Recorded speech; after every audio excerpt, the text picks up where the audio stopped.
Okay, so focusing on French Indochina, this really starts with this revolutionary leader, and he really kind of um, promotes the revolutionary forces in Vietnam. But one of the main reasons why we have such an issue is because he converts to communism and then becomes supported by the Soviet Union. Now, looking at some of our foreign aid to fight communism, we can see that um, it's not just in Vietnam. We can see South Vietnam here, that's Southeast Asia, France, Dominican Republic, Guatemala, those are Latin America. We look at Yugoslavia, we're looking at Europe, Pakistan, we're looking at close to the Middle East along with Egypt, and Congo looking at Africa. So we kind of had a problem in the very beginning. We couldn't decide who we should really support when it came to the Vietnamese responding to the rule of the French. Um, we had a split decision. We supported decolonization. We did not want people to be colonized anymore. We felt like that was kind of an old thing. Um, or we didn't know if we should support our French ally. So we ended up contributing. We kind of cut our losses and decided instead of worrying about decolonization, not creating colonies, we were going to support the French because we felt like that the French would support us in Europe with our efforts to stop the expansion of the Soviets. So we ended up giving 2.8 billion to the French to control Vietnam. The thing that came out, actually, Eisenhower was the one that basically came up with this idea, was the domino theory, kind of like stack dominoes. You knock one over, the rest fall down too. If um, if Vietnam would fall to communism, then some of these other smaller countries like Laos, Cambodia, uh, Thailand, Burma, a very large country named India, Bangladesh, and eventually it would get to Japan, the Philippines, and Australia. You gotta remember that the Soviets were at the border of Japan when we dropped the atomic bomb. One of the reasons for dropping the atomic bomb was we did not want communist expansion into Japan. The French eventually give up their control over Vietnam in 1954. We go to the Geneva Accords where they split Vietnam on the 17th parallel, and they have free elections that were set for 1956 to unify the entire country.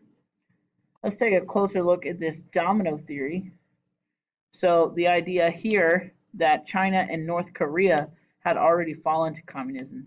Vietnam was the next piece to fall. And then we felt like these other countries would also fall into place. So we felt like some of the dominoes had already fallen. We created something like NATO called the CETO, which is the purpose was to contain the spread of communism in Southeast Asia.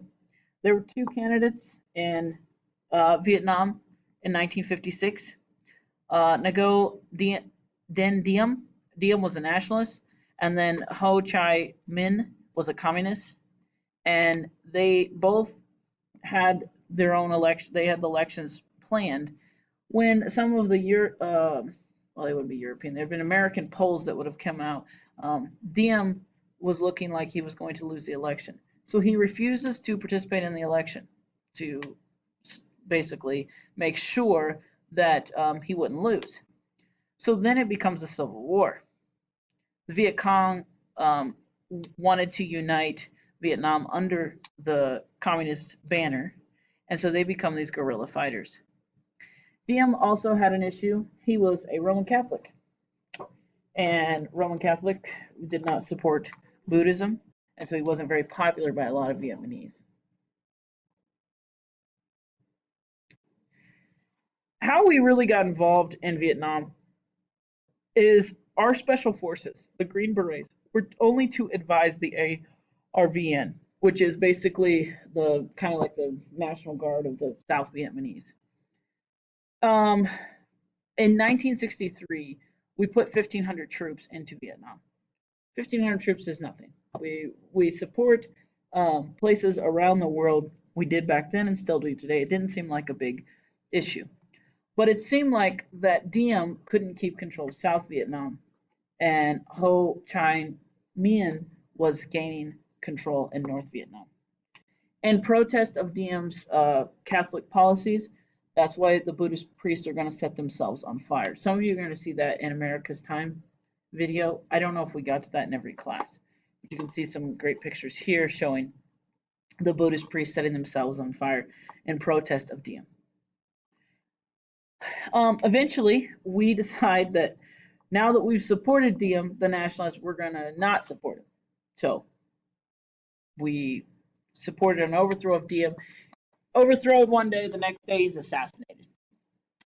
And then here comes the issue of the Gulf of Tonkin.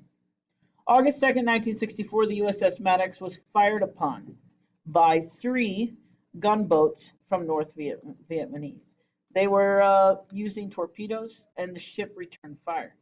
Now I'm going to show you a little bit of a conspiracy video. That's kind of a new thing for me, but just to kind of give you a different perspective on whether the Gulf of Tonkin resolution was actually a legitimate incident.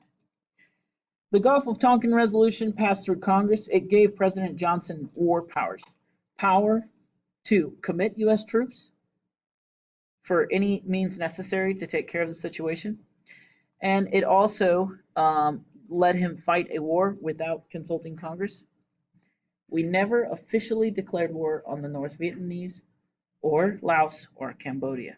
None of these areas ever had an official declaration of war. 60,000 Americans died during Vietnam in an undeclared war.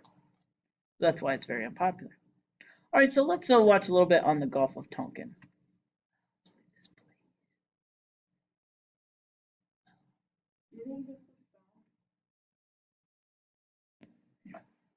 In August 1964, an American destroyer, the USS Maddox, on patrol in the Gulf of Tonkin, exchanged fire with North Vietnamese torpedo boats. The President has asked the destroyer force be doubled and air cap, the combat air patrol be available at all times on call. As I think you know, he's issued instructions that in the event of a further attack upon our vessels in international waters, we are to respond with the objective of destroying the attackers. 2 days later, the ship's captain thought he was again coming under attack. One of the pilots was not so sure. Well, I was over those destroyers as what I for over an hour and a half, below 1,000 feet, lights off, watching everything they did. I could hear them chatting on the radio, the Maddox and the Joy. They seemed to have some intermittent radar targets. I took it upon myself to get out there where they thought the boat was and try to kill it if they didn't. But it was fruitless. And I'd go down there and there was nothing. Ignoring the conflicting evidence, the Pentagon insisted there had been a second attack. In retaliation for this unprovoked attack on the high seas, our forces have struck the bases used by the North Vietnamese patrol craft. Johnson used the incident to push the Tonkin Gulf Resolution through Congress. It would allow the president to wage war in Vietnam.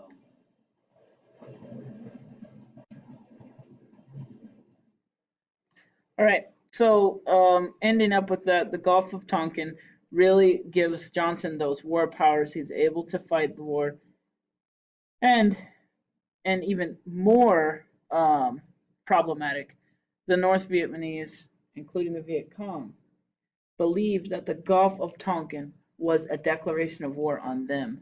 So any type of relationship we could have had with North Vietnam to work this out, we basically set them against us.